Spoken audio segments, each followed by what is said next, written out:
ओम शांति। 15 जुलाई 2022 के ईश्वरीय महावाक्य। पहले सुनते हैं मुरली के मुख्य पॉइंट्स। बाबा ने कहा, जन्म जन्मांतर तुमने कितने तीर्थ किए, परंतु वास्तव में सच्चे तीर्थ हैं सुख धाम और शांति धाम। अब तुम्हें इन सच्चे तीर्थों को ही याद करना है। यही है मन मना भव। 63 जन्म आसुरी मत पर चल तुमने बहुत ठोकरें खाई, दुखी हुए। अब बाप की श्रीमत पर चल अच्छी प्रारब्ध पाने का पुरुषार्थ करो। आधा कल्प तुमको विकारों रूपी डाकुओं ने बहुत लूटा, उसमें भी देह अभिमान है नंबर 1 डाकू, जो आदि मध्य अंत दुख देने वाला है। बाबा ने कहा, अब तुमको सारी नॉलेज मिल गई है, तुम जैसे कि मास्टर नॉलेजफुल बन गए हो, तो उस ज्ञान की मस्ती में रहना चाहिए। शरीर निर्वाह अर्थ कर्म तो करना ही है, बाकी जो समय मिले उसमें मोस्ट बिलवेड बाप को याद करो और जितना हो सके झरमुई झगमुई करना छोड़ दो। टीचर का काम है पढ़ाना और पढ़ना तुम्हारा काम है। इसमें मांगने की दरकार नहीं रहती, क्योंकि टीचर पढ़ाते हैं तो साथ में आशीर्वाद भी जरूर होती ही है। और लास्ट में बाबा ने कहा, सपूत बन बहुत अच्छी सर्विस करनी है। सर्विसेबल बच्चों को बाप सीने से लगाते हैं। तुम्हें अंधों की लाठी बनना है। जो अंधों की लाठी बनते हैं, दुखियों को सुख धाम का मालिक बनाते हैं, ऐसे बच्चों पर बाप बलिहार जाते हैं। और अब सुनते हैं महावाक्यों को विस्तार से। मुरली का सार। मीठे बच्चे, तुम्हारे सच्चे तीर्थ हैं शांति धाम और सुख धाम। तुम्हें रूहानी पंडा सत्य तीर्थ कराने आया है। तुम राजाई और घर को याद करो। प्रश्न, तुम्हारी किस मेहनत को बाप ही जानते हैं। बाप ने उस मेहनत से छूटने की कौन सी युक्ति बताई है। उत्तर, बाप जानते हैं। बच्चों ने आधा कल्प भक्ति मार्ग में दर दर भटक कर बहुत ठोकरें खाई हैं। बहुत मेहनत करते भी प्राप्ति अल्पकाल क्षण भंगूर की हुई। एकदम जंगल में जाकर फंस गए। विकारों रूपी डाकुओं ने लूट लिया। अब बाप इस मेहनत से छूटने की युक्ति बताते, बच्चे सिर्फ मुझे याद करो, मेरे से ही सच्ची सगाई करो। इस बेहद की सगाई में ही मजा है। देह अभिमान रूपी बड़े डाकू से बचने के लिए अपने को इस देह से न्यारी आत्मा समझो। गीत ओम नमो शिवाय। ओम शांति। बच्चों को रिफ्रेश करने के लिए रिकॉर्ड भी काफ़ी होते हैं, इसलिए बाप कहते हैं और फर्नीचर आदि तो घर में लाया जाता है, 5-7 रिकॉर्ड भी घर में रखो। भले बाल बच्चे भी रिकॉर्ड सुने तो भी नशा चढ़े।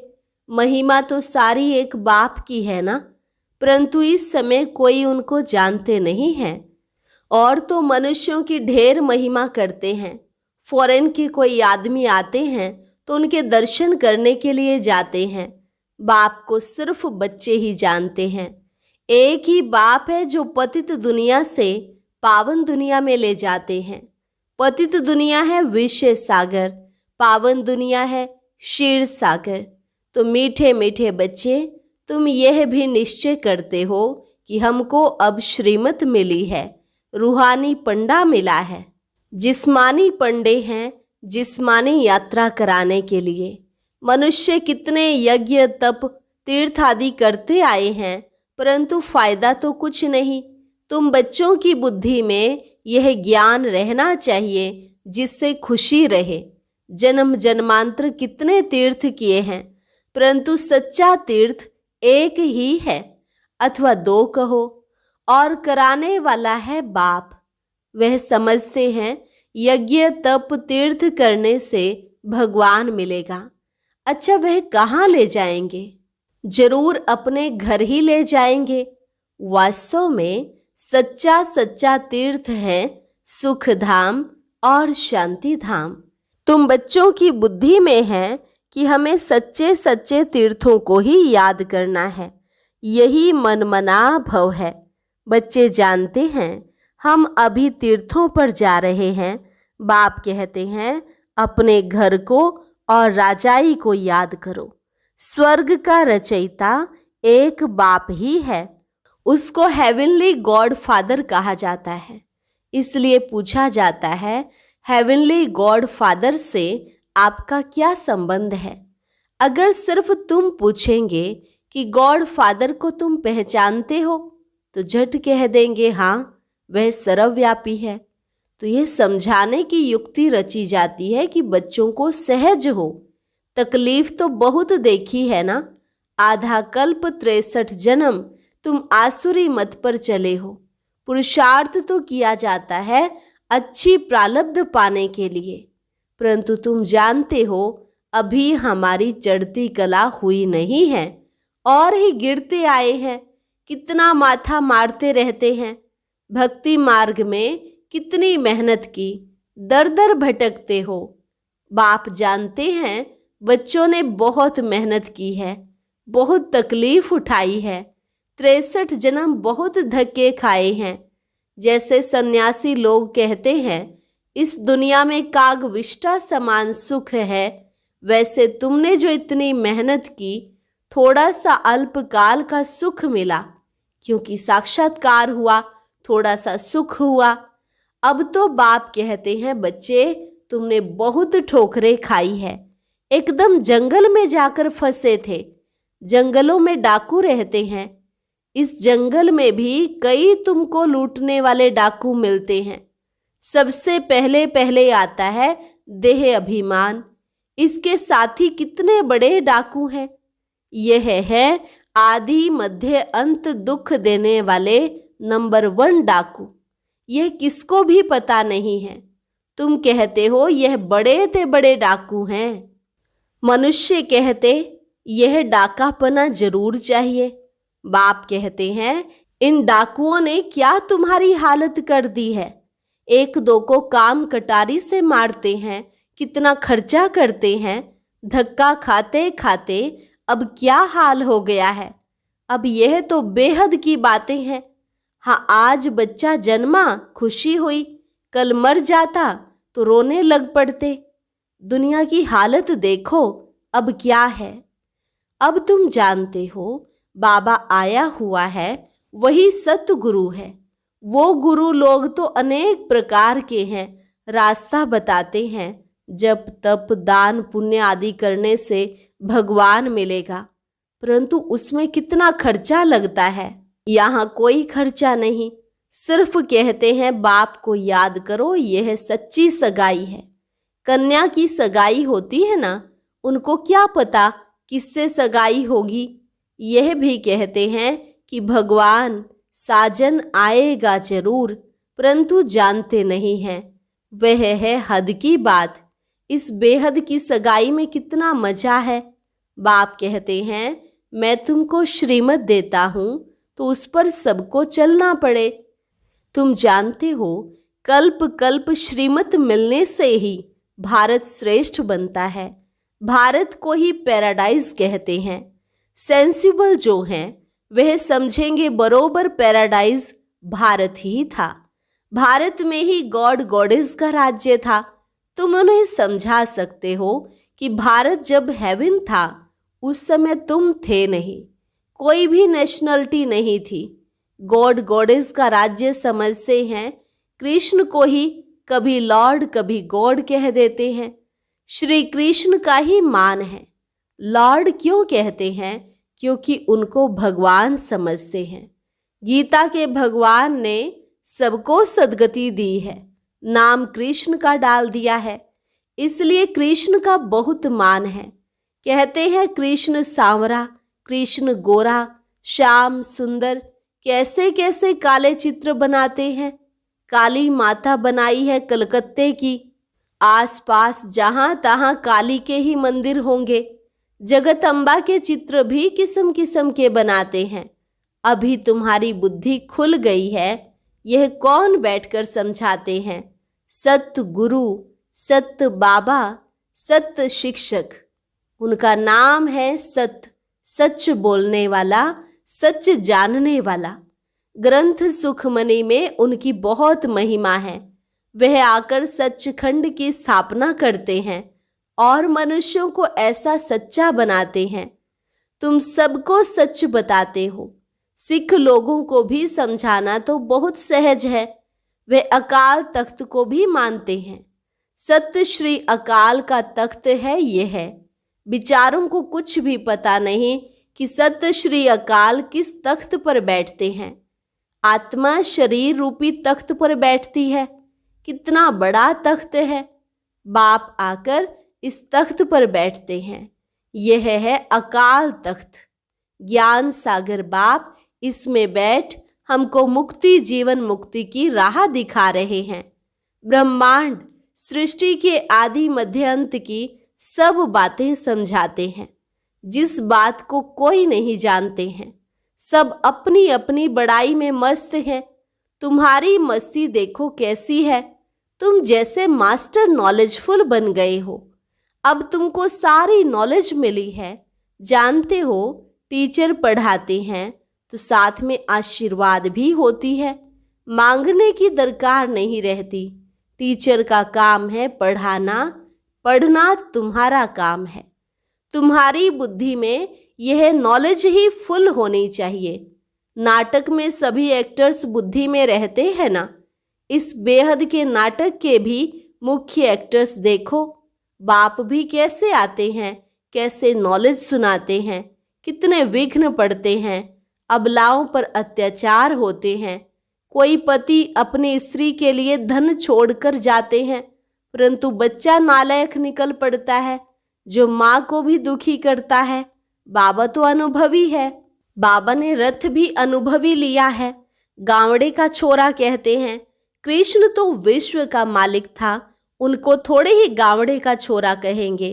वह तो गोरा था, बैकुंठ का मालिक था।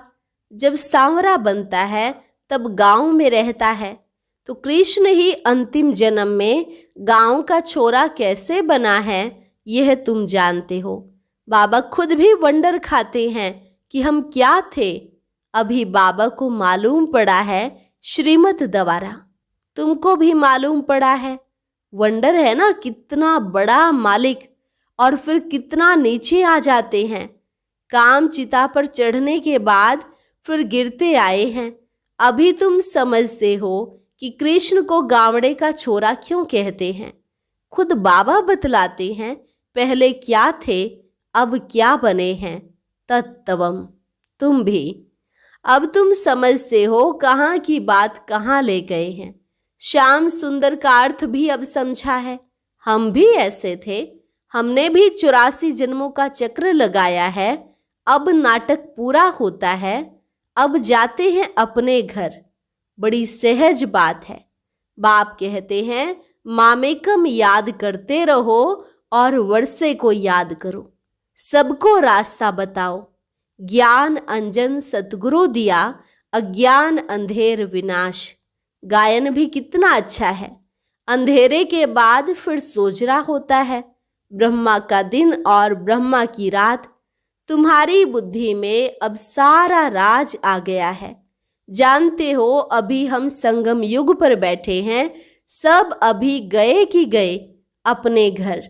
बाबा सम्मुख बैठ बच्चे बच्चे कहते हैं ब्रह्मा मुख द्वारा। इस रथ में बैठे हैं, वही ज्ञान का सागर है। यह ब्रह्मा फिर हो जाता है मास्टर ज्ञान का सागर।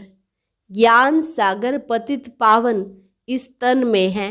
खुद भी कहते हैं कि मैं इस तन में आता हूँ, नहीं तो किसके तन में आऊं, जो ब्राह्मण भी बनाऊं और नॉलेज भी दूं।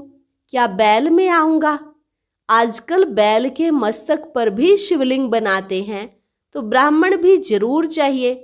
तो ब्राह्मण कहाँ से आए? जरूर अडॉप्ट करना पड़े ब्राह्मणों को। अभी तुम ब्राह्मण बने हो, फिर देवता क्षत्रिय बनेंगे। जिस्मानी ब्राह्मणों की बात नहीं है, वह है कुख वंशावली। तुम ब्राह्मण हो मुख वंशावली। तुम अच्छी रीति समझा सकते हो ब्रह्मा द्वारा स्वर्ग की स्थापना। वह ब्राह्मण तो यह जानते ही नहीं, वह यह ज्ञान कहाँ से लाए। बाप अच्छी रीति समझाते हैं, बच्चे जितना हो सके और झरमुई झगमुई छोड़ दो। शरीर निर्वाह अर्थ तो धंधा आदि भी करना ही है। बाकी जो समय मिले मोस्ट बिलवेड बाप को याद करना है। वह भी बच्चों को इतना प्यार करते हैं। मित्र संबंधी आदि ढेर थे, परंतु उन सब से बुद्धि योग हटाए नए संबंध में कितना लव रहता है। सर्विसेबल बच्चों को छाती से लगा लें। बहुत बच्चे सपूत हैं, बहुत अच्छी सर्विस करते हैं, अंधों की लाठी बनते हैं, दुखियों को सुख धाम का मालिक बना रहे हैं, तो बाप ऐसे बच्चों पर बलिहार जाते हैं। खुद सुख नहीं लेते हैं, कहते हैं तुम ही सुख लो, हम तो मुक्ति धाम में जाते हैं। ड्रामा में पार्ट तुम्हारा ही है। बैकुंठ का मालिक हमको नहीं बनना है, बैकुंठ के मालिक तुम बनते हो। उस समय तुम गोरे हो, फिर राज्य गंवाते हो तो सांवरे बनते हो। सांवरे और गोरे का अर्थ कितना अच्छा है। बाबा ने चित्र भी ऐसा बनवाया है, श्याम और सुंदर। 84 जन्म कैसे लेते हैं, फिर बाप द्वारा राजयोग कैसे सीखते हैं। लोग तो कृष्ण को जन्म मरण रहित कह देते हैं। तुम कृष्ण के 84 जन्मों को सिद्ध कर बताते हो, इसलिए वह काट कर सिर्फ चित्र रख देते हैं। वंडरफुल है मनुष्यों की बुद्धि, कितना पलटाना पड़ता है बुद्धि को। अब तुम्हारी बुद्धि पलटी हुई है। यह भी तुम बच्चे जानते हो कि अभी इस दुनिया की एंड है। तुम बोल सकते हो इन बॉम्ब्स आदि से सृष्टि का विनाश हुआ था। तुम यह क्या कर रहे हो, वेस्ट ऑफ टाइम कर रहे हो। बचने का कितना भी प्रबंध करेंगे, परंतु मरना तो जरूर है ही। बॉम्ब्स आदि कितने खौफनाक बनाए हैं। दुनिया की हालत देखो क्या है। बाकी थोड़ा समय है, मौत आया कि आया। कल्प पहले मुआफिक सबके शरीर धन दौलत आदि सब मिट्टी में मिल जाएंगे। बाकी हम सब आत्माएं बाबा के पास जाकर पहुंचेंगी, फिर अपनी राजधानी में आकर डांस करेंगे। अच्छा, मीठे मीठे सिके लधे बच्चों प्रति माता पिता बाप दादा का याद प्यार और गुड मॉर्निंग। रूहानी बाप की रूहानी बच्चों को नमस्ते। रूहानी बच्चों की रूहानी बाप दादा को नमस्ते नमस्ते, गुड मॉर्निंग। धारणा के लिए मुख्य सार। पहली पॉइंट, अपनी बुद्धि को नॉलेज से सदा फुल रखना है। बाप से आशीर्वाद व कृपा मांगने की बजाय पढ़ाई पर पूरा ध्यान दे। अपने ऊपर आपे ही कृपा करनी है। दुखियों को सुखधाम का मालिक बनाने की सेवा करनी है। ऐसा सपूत सर्विसेबल बनना है जो बाप भी बलिहार जाए। वरदान, मन बुद्धि की एकाग्रता द्वारा हर कार्य में सफलता प्राप्त करने वाले कर्म योगी भव। मन बुद्धि की एकाग्रता द्वारा हर कार्य में सफलता प्राप्त करने वाले कर्म योगी भव। दुनिया वाले समझते हैं कि कर्म ही सब कुछ है, लेकिन बाप दादा कहते हैं कि कर्म अलग नहीं, कर्म और योग दोनों साथ साथ हैं। ऐसा कर्म योगी कैसा भी कर्म होगा उसमें सहज सफलता प्राप्त कर लेगा। चाहे स्थूल कर्म करते हो, चाहे अलौकिक कर्म करते हो, लेकिन कर्म के साथ योग है, माना मन और बुद्धि की एकाग्रता है, तो सफलता बंधी हुई है। कर्म योगी आत्मा को बाप की मदद भी स्वतः मिलती है। स्लोगन, बाप के स्नेह का रिटर्न देने के लिए अंदर से अनासक्त व मन मनाभव रहो। बाप के स्नेह का रिटर्न देने के लिए अंदर से अनासक्त व मन मना भव रहो। अच्छा, और अब सुनते हैं आज का अव्यक्त ज्ञान मोती।